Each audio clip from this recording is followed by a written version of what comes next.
तो कहे इतने भाव रहे अपन भाव बाबा के सामने व्यक्त करें, लेकिन हमारे माता बहन बाड़ी अनुज भी तो कलाकार के मतलब कि सब किसी के गीत होके यही सावन के महीना में एक जानी के पति देवघर जाते हैं। कोरोना में 2-4 साल बंद हो गए रहे, नया में स्टार्ट के लिए बने देवघर जाए खातिर। कन्या कहते हैं के राजा जी 6-7 साल बाद बड़ी सफर के जाते हैं डब्लू भैया, तब की जाई तपना कन्या खातिर विकास भैया एगो हरियर चूड़ी जरूर लेके आई। सावन के मेधा कि हरियर चूड़ी पंकज भैया भौजाई डिमांड करी जब जाई तो हमार कमलबाज चाचा को धुन को ले रहे हमनी के भले कैसेट में ज्ञान भैया कैसेट में भले में ही नहीं गावे नहीं जा, लेकिन जब मंच पे खड़ा होके नहीं जा तो वह पूज्य गुरुदेव श्री अजीत हलचल के शीश तो रुआ छलके के चाहे कबो जोड़ा ना लगी वहां के, लेकिन तन तनी अंश आ जा तो कमलबाज चाचा गाना गौली का अरे किनारे नारे नारी किनारे नारे औरतिया कहती अपना राजा जी से हमारा रोहित बाबा इतना प्यार हुआ समझे नहीं जाए लड़का के बाबा कि जाति बने देव घर पिया हर की बहुते सोपार के ऐजा हम परीक्षा देवे आइल बने या सनिया मार्केट में चलता तो सही के कुछ उपाय करे लगे हतनी माने बाकी तो रघु सब केवत नहीं जा। औरत कहती है राजा जी से अरे की जाति बने देव घर पिया अरे की बहुते सपार के तका अनुज भैया अरे की ले ले आई राजा जी गार्जियन हमारे बड़े भैया ठीक बा हमेशा करते हैं मेरे मालिक बड़े भैया आदरणीय पंकज चतुर्वेदी भैया पूरा टीम ये टीम में अजीत हलचल के टीम हमारे पूज्य गुरुदेव के अरे की चाचे पाली देव घर पिया अरे की बहुते सपार के अरे तेले ले आई राजा जी कि ले आई राजा जी कि ले आई चूड़ी पिया पहली बार गावत नहीं गीती तने मन घबरा अरे कि ले आई चूड़ी पिया हरियर कलर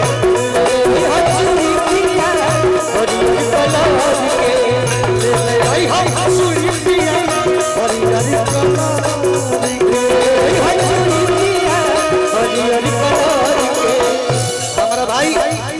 अनिल और पूरा परिवार हमारा और हमारे भैया के आशीर्वाद मिलल। हमारा राजेश भैया शानदार वीडियो डायरेक्टर के से पुरस्कार मिलल। आज की जाति पानी देव घर पिया आज की बहुते सवार के जाति पानी देव घर पिया बहुते सवार के का जाति तक कि ले आई हचूड़ी पिया कि ले आई हचूड़ी राजा हरियर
के जोन गावत तनी जा एकरा के मोटी कहल जाला नारदी कहल जाला हमार भाई अंकित हमार भाई प्रिंस हमार भाई छोटू भोलू अतुल सबके स्वागत बा हमार विकास भैया जे सोशल मीडिया के माध्यम से सबसे अधिक प्रमोशन करे वाला भाई जे करेला सोनिया के सोनिया ओकरा के जीवन भर गाई भैया जीवन भर लेके चले के बरुआ सबके जौना दिन रुआ सबके बीच में बनावटी बना दिल हमरा ओही दिन बाबा हमार काम खत्म कर दिया ओइबे न करी ले ले आई हरा चाची ले ले आई हरा चाची हरी हरी कलर के हमार गुरुजी मुर्गी मारे तने मुर्गी के भाव दिखावे के बा क्या करे हमरा मुर्गी मारे के आई गमछी हम तो 6 फुट के घोड़ा है और घोड़ा डांस ना करल सो गमछी धक दे तनिया बाजीत हलचल कट में एकदम अजीत हलचल कट खाली गमछी या कुर्ता हिलत चल जा हमरा तो से नहीं है लेकिन दिखावे के अनुज भैया हट पर साथी पिए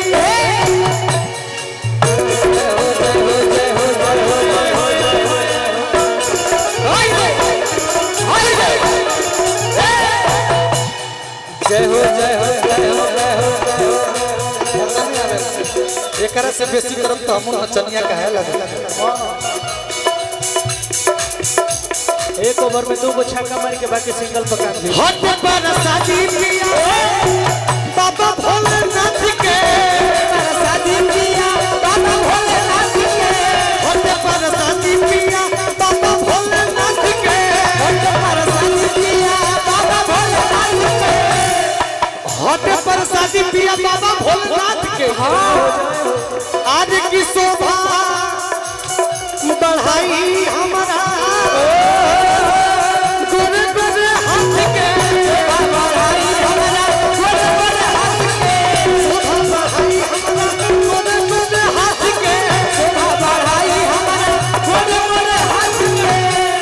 राजा जी बाबा धाम से चमन लेके आई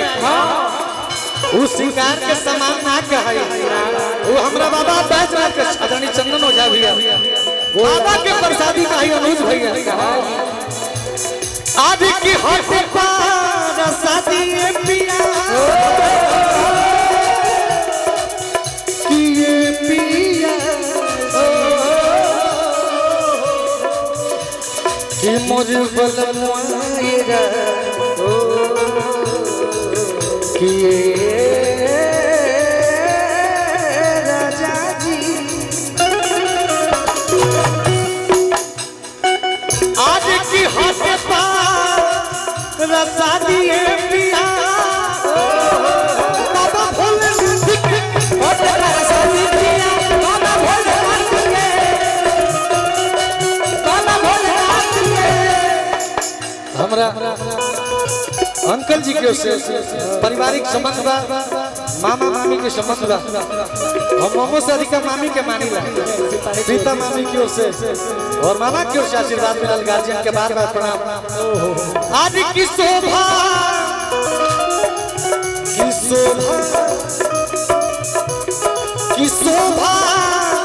बढ़ाइए राजा जी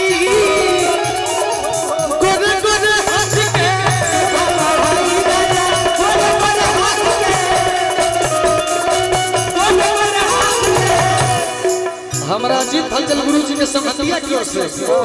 पुरस्कार बेदुआ मोहल्ला की ओर से भैया के कि बतिया भुलई हम जनी आज की अपन हाथ के ए राजा जी ई राउर माई के फरमाइश ना हो ई राउर बहिन के फरमाइश ना हो ई राउर मेहरी के फरमाइश हो यही समझिए कि सुप्रीम कोर्ट का आदेश आ गया है आपको और पालन करना पड़ेगा मजबूरियों में नहीं तो अन्यथा इसका जुर्माना भी आपको भुगतना पड़ सकता है माननीय पंकज चतुर्वेदी भैया जी की बतियां भुलई हम जनी आज अपना हारी के ले ले आई हचूड़ी पिया कि ले ले आई हचूड़ी राजा अरे कि हरियर कलर के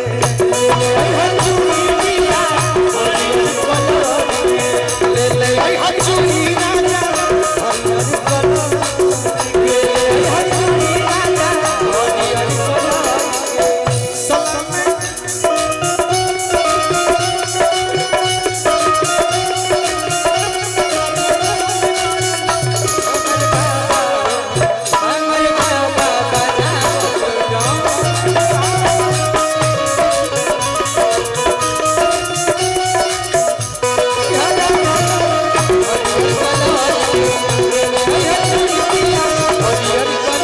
हमरा कृष्णा सब्जी वाला चेला चीनी चौबे गार्जियन के चेला बानी हमारे बड़ भाई बानी आपके भी प्रणाम गार्जियन के भी प्रणाम आप सबके आशीर्वाद बनल रहे औरत कहती है अनुज भैया जहिया से चढ़ल बाटे आदि की राजा जी सोवनवा हमने के मामी हजारों हजार रुपया के आशीर्वाद मिलल आप सबका आशीर्वाद ऐसे ही बना रहे ये दुआ सब चंद हो रहा राजा जी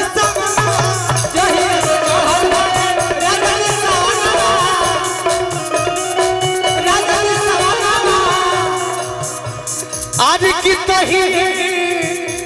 से पहले खाती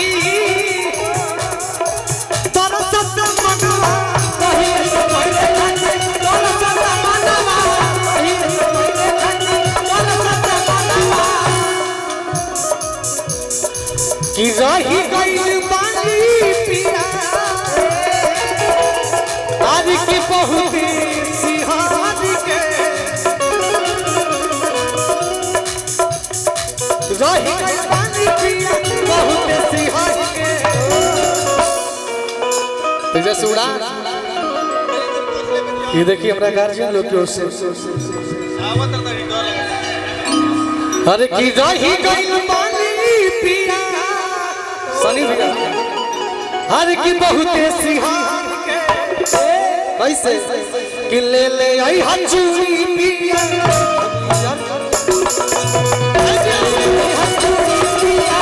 हरियर कलर के ले ले आई हचूड़ी पिया हरियर कलर के ले ले आई हचूड़ी पिया हरियर कलर के